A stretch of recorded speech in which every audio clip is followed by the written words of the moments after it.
कभी किसी पक्षी को घोंसले की नींव बनाते देखा है? अथक परिश्रम करके तिनका तिनका बिटोर कर वो पक्षी अपना घोंसला बनाता है, अपनी संतान के लिए एक सुरक्षित घर बनाता है। और फिर कहीं से तीव्र आंधी आती, भारी वर्षा होती और उसका घोंसला तिनका तिनका करके बिखर जाता है। फिर वो पक्षी क्या करता है? वो रोता नहीं, ना ही विलाप करता है। वो बिना विलंब करे फिर से अपना घोंसला बनाना प्रारंभ कर देता है और सफलता पाता है। फिर हम क्यों छोटी छोटी असफलता से भयभीत होकर परिश्रम करना छोड़ देते हैं? एक बात सदा स्मरण रखिएगा, हर वृक्ष कुल्हाड़ी की एक मार से नीचे नहीं गिरता, हर चट्टान घन के एक प्रहार से नहीं टूटती। सफलता पाने के लिए अनावरत परिश्रम करना ही मात्र एक मार्ग है। स्वीकारण, सत्य का स्वीकारण मनुष्य के लिए बहुत ही महत्वपूर्ण है। जब तक मनुष्य सत्य को स्वीकार नहीं करता, उसे असत्य से लड़ने की शक्ति प्राप्त नहीं होती। जब आप भोजन करते हैं तो क्या होता है? आपका पेट स्वीकारता है कि वो भर चुका है और आप भोजन करना बंद कर देते हैं। जब आपको निद्रा आती है तो क्या होता है? आपका मन स्वीकारता है कि आपका शरीर थक चुका है और उसे विश्राम की आवश्यकता है। उसी प्रकार जब आपको किसी व्यसन को रोकना हो तो आपको स्वीकारना पड़ता है कि बहुत हो चुका है, चाहे वो लालच हो या मदिरापान। उस व्यसन का त्यागना तभी प्रारंभ होता है जब आप ये स्वीकार कर लेते हैं कि आप उस व्यसन के बंधक हैं। हम में से ऐसा कोई नहीं जिनकी परछाई उनसे दूर रहती। हमारी परछाई सदैव हमारे साथ रहती है। कदाचित हमारी परछाई हमारे कर्मों के फलों का संकेत है। कदाचित इसी कारण कई बार हमें अपनी परछाई से भय भी लगता है, परंतु इस भय से निवारण पाने का एक साधन अवश्य है। वो है सूर्य की ओर मुख करना या किसी प्रकाश के स्रोत की ओर मुख करना, क्योंकि तब हमें हमारी परछाई दिखाई नहीं देती। यदि इसे जीवन के संदर्भ में देखें तो ये प्रकाश का स्रोत शुभ कर्मों की चेतना है। यदि आपके मन में शुभ कर्म करने की इच्छा है तो आपको कभी भी अपने कर्मों के फल का भय नहीं होगा, क्योंकि यदि आपका मन शुद्ध होगा तो आपके कर्म शुद्ध होंगे और शुद्ध कर्मों का फल कभी अशुद्ध नहीं हो सकता। आज मैं आप सबको एक कथा सुनाता हूँ। एक दिन प्रातः एक व्यापारी अपने घर से निकला। घर से निकलते ही एक बिल्ली ने उस व्यापारी का मार्ग काट दी। व्यापारी घबरा गया, वो फिर से घर लौट गया और शुभ घड़ी की प्रतीक्षा करने लगा।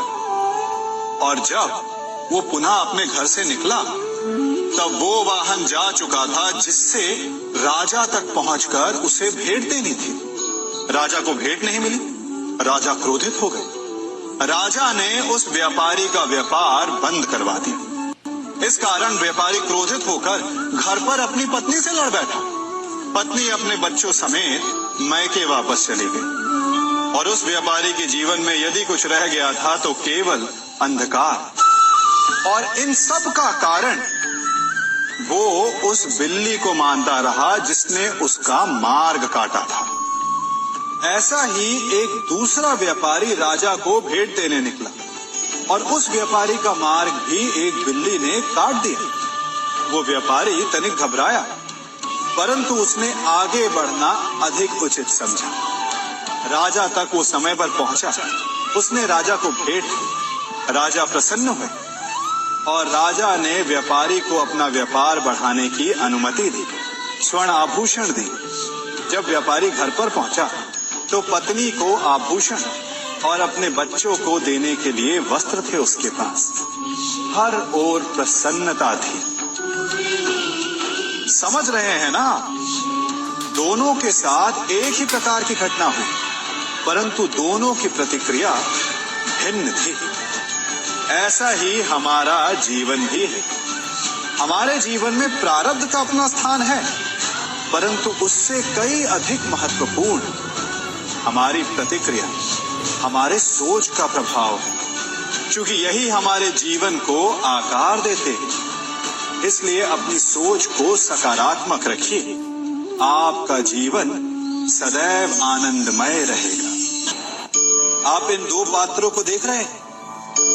मेरे इस पात्र में जल है और ये पात्र मिष्ठान से भरा हुआ है। दोनों ही पात्र भरे हैं, परंतु देखिए, मिश्री को जल में मिला दी, जल ने मिश्री को अपना ली, मिश्री ने अपना अस्तित्व खो दिया। परंतु जल को अभिमान है कि उसका अस्तित्व अभी भी बना हुआ है। परंतु जो इस जल को चखेगा उसे अवश्य पता चल जाएगा कि ये जल अब वो जल नहीं रहा, ये अब शरबत बन गया। हमारा त्याग, हमारे बलिदान भी ऐसे ही होते हैं। जो इस बात को अनुभव करते हैं वो समझ सकते हैं कि कैसे हमने समय की धारा को बदल दिया।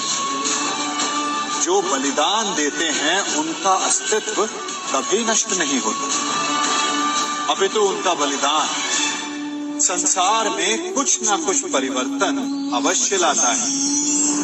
हम सभी कभी न कभी, कहीं न कहीं अपने जीवन में यात्रा अवश्य करते हैं। हमारी यात्रा में कभी पक्के रास्ते आते हैं तो कभी कच्चे रास्ते। पक्के रास्ते मनुष्य बनाता है और कच्चे रास्ते जानते हैं कैसे बनते हैं? चलते चलते बन जाते हैं। जब लोग एक स्थान से जाते हैं तो पैरों के दबाव से नीचे की घास कुचल जाती है। बार बार उस मार्ग से जाने से धीरे धीरे मार्ग स्वतः ही बन जाता है। और यही जीवन है, यही नियति है। जब आपके जीवन में आपको मार्ग ना मिले तो रुकिए नहीं, आगे बढ़ते रहिए और आपके पैरों के दबाव से मार्ग स्वतः ही बन जाएगा। हम सभी अपने जीवन में सफलता चाहते हैं, है ना? उसके लिए हम रात दिन परिश्रम करते हैं, कड़ी मेहनत करते हैं, परंतु फिर भी असफल हो जाते हैं। परंतु ऐसा क्यों होता है? कभी सोचा आप सबने? क्योंकि सफलता पाने का मंत्र बड़ा कठिन नहीं, बड़ा सरल है। उचित विचार, उचित समय, उचित स्थान पर उचित प्रहार।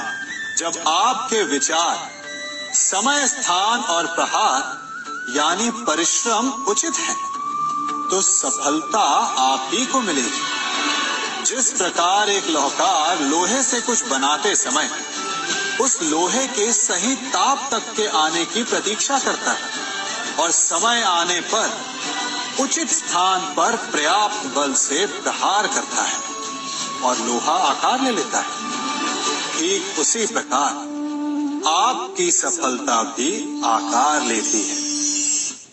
हम सभी को अपने जीवन में कभी ना कभी निराशा मिलती है, असफलता मिलती है और अधिकतर लोग इसके पश्चात भाग्य का रोना लेकर बैठ जाते हैं। कुछ कहते हैं कि जिस स्थान पर मैं हूँ उससे कई ऊंचे स्थान पर होने के योग्य था, परंतु नहीं जा पाया। किसी को पीड़ा है कि उसे जो मिलना चाहिए था वो उसे नहीं मिला, भाग्य ही बुरा था। भाग्य क्या होता है? भाग्य वन में खिला पुष्प देवताओं को चढ़ाया जाएगा, या किसी सुंदरी के वेणी में वो सजेगा, या फिर उसे कुचल कर उत्पाद बना दिया जाएगा।